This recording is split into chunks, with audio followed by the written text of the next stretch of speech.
79వ స్వాతంత్ర దినోత్సవం పురస్కరించుకుని పెద్దపల్లి జిల్లా కేంద్రంలోని సమీకృత జిల్లా కలెక్టర్ కార్యాలయంలో జాతీయ జెండా ఎగురవేశారు. Minorities finance corporation chairman Mohammed Ubedullah Kotwal Saheb ఈ సందర్భంగా మాట్లాడుతూ తెలంగాణ రాష్ట్రాన్ని భారతదేశంలోనూ ప్రపంచ స్థాయిలో అగ్రస్థానంలో నిలిపేందుకు ముఖ్యమంత్రి రేవంత్ రెడ్డి ప్రజాప్రభుత్వం ముందుకు సాగుతోందని అన్నారు. ఈ కార్యక్రమంలో పెద్దపల్లి ఎమ్మెల్యే చింతకుంట విజయరామడారావు, రామగుండ ఎమ్మెల్యే మకాన్ సింగ్, జిల్లా కలెక్టర్ కోయ శ్రీహర్ష, అదనపు కలెక్టర్లు, అధికారులు తదితరులు పాల్గొన్నారు. భారత స్వాతంత్ర దినోత్సవం సందర్భంగా విశేష జిల్లా ప్రజలకు, ప్రజాప్రతినిధులకు, అధికారులకు, పాత్రికేయులకు నా ఉదయపూర్వక స్వాతంత్ర దినోత్సవ శుభాకాంక్షలు. దేశమంతా జాతి, కుల, మత, ప్రాంతాల ఖచ్చితంగా ఆనందోత్సవాలతో జరుపుకునే జాతీయ పర్వదినం ఇది. జాతిపిత మహాత్మా గాంధీ, పండిట్ జవహర్లాల్ నెహ్రూ, డాక్టర్ బిఆర్ అంబేద్కర్, సుభాష్ చంద్రబోస్, అబుల్ కలాం ఆజాద్, లాల్ బహదూర్ శాస్త్రి వంటి ఎందరో త్యాగదనుల పోరాట ఫలితంగా మన స్వాతంత్రం లభించింది. తెలంగాణ రాష్ట్రాన్ని భారతదేశంలో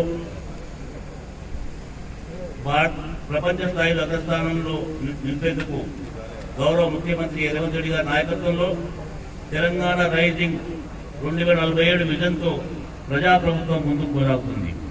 తెలంగాణ రాష్ట్ర అభివృద్ధి, ఆర్థిక, సామాజిక, పరిపాలన రంగాల్లో ఆదర్శవంతమైన లక్ష్యాలతో తెలంగాణ రైజింగ్ 2047 విజన్ డాక్యుమెంట్ను రూపొందించినట్లు గౌరవ ముఖ్యమంత్రి రేవంత్ రెడ్డి గారు ఇటీవల జరిగిన నీతి ఆయోగ్ సమావేశంలో వెల్లడించారు. తెలంగాణ రైజింగ్ 2047 విజన్లో పేదల సంక్షేమం, సమగ్ర పాలసీ రూపకల్పన, ప్రపంచ స్థాయి ఇన్ఫ్రా డెవలప్మెంట్, పారదర్శక సుపరిపాలన లక్ష్యాలను ప్రాధాన్యమిస్తారు. ఈ లక్ష్యాల సాధన కొరకు ప్రభుత్వం ఇప్పటికే చర్యలు చేపట్టింది.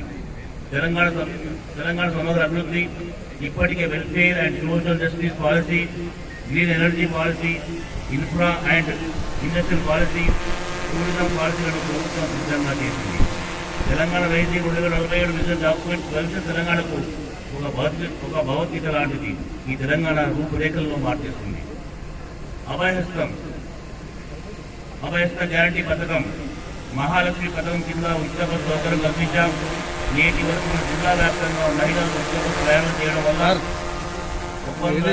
155 కోట్ల 80 లక్షల రూపాయలు ఆదా చేశారు. అర్హులైన మహిళలకు గ్యాస్ సిలిండర్లను మహాలక్ష్మి పథకం కింద 500 రూపాయలకే పంపిణీ చేస్తున్నాం.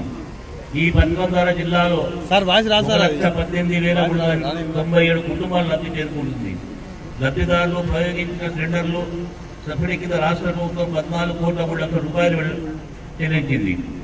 గృహజ్యోతి పథకం కింద 200 యూనిట్లకు లోబడి విద్యుత్తు వినియోగించిన ప్రజలకు ఉచితంగా విద్యుత్తును అందిస్తున్నాం. ఈ పథకం కింద మన జిల్లాలో 85 కోట్ల 24 లక్షల రూపాయల సబ్సిడీ చెల్లించి 1,31,966 కుటుంబాలకు లబ్ధి చేకూర్చాము. ఇందిరమ్మ ఇండ్లు కింద మొదటి విడతలో ప్రతి అసెంబ్లీ నియోజకవర్గానికి 3,500 చొప్పున ఇందిరమ్మ ఇండ్లను మంజూరు చేసి నిర్మాణం జరుపుకుంటున్నాం. లబ్ధిదారులకు 19 కోట్ల 50 లక్షల రూపాయలు బ్యాంక్ ఖాతాలు జమ చేశాం. నిరుపేదలకు ఆరోగ్య భద్రత కల్పించేందుకు రాజీవ్ ఆరోగ్యశ్రీ కింద ఉచిత వైద్యం పరిమితిని 5 లక్షల రూపాయల నుంచి 10 లక్షల రూపాయలకు పెంచడం జరిగింది. మన జిల్లాలో 65 కోట్ల 67 లక్షల రూపాయల ఖర్చు చేసి ఆరోగ్యశ్రీ ద్వారా 8,550 మందికి శస్త్రచికిత్స విజయవంతంగా నిర్వహించాం.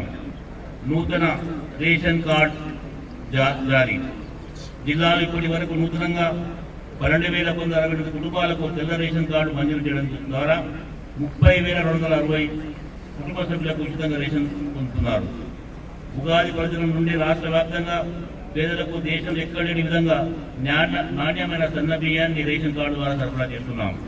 మన జిల్లాలో తెల్ల రేషన్ కార్డుల ద్వారా ఒక్కొక్కరికి 6 కిలోల చొప్పున జూన్ 1 నుంచి ఆగస్టు వరకు 3 నెలల రేషన్ సన్న బియ్యం ఒకేసారి 12,534 మెట్రిక్ టన్నుల బియ్యాన్ని 413 చౌక ధరల దుకాణాల ద్వారా సరఫరా చేశాం. మధ్యాహ్న భోజన పథకం కింద జిల్లాలో ఉన్న 728 ప్రభుత్వ విద్యా సంస్థలు చదివే 41,000 విద్యార్థుల కోసం ప్రతి నెల 52 మెట్రిక్ టన్నులు, 82 సంక్షేమ హాస్టళ్లకు నెలకు 82 మెట్రిక్ టన్నులు, 206 అంగన్వాడీ కేంద్రాలకు నెలకు 46 మెట్రిక్ టన్నులు సన్న బియ్యం సరఫరా చేస్తున్నాం. వ్యవసాయ రంగం. రైతు భరోసా పథకం కింద ఎకరానికి ఏడాదికి రైతులకు 10,000 రూపాయల ఆర్థిక సహాయం అందిస్తున్నాం. ప్రస్తుతం వానాకాలం పంటకు రైతుల ఖాతాలో 9,000 కోట్ల రూపాయలు 9 రోజులు రికార్డు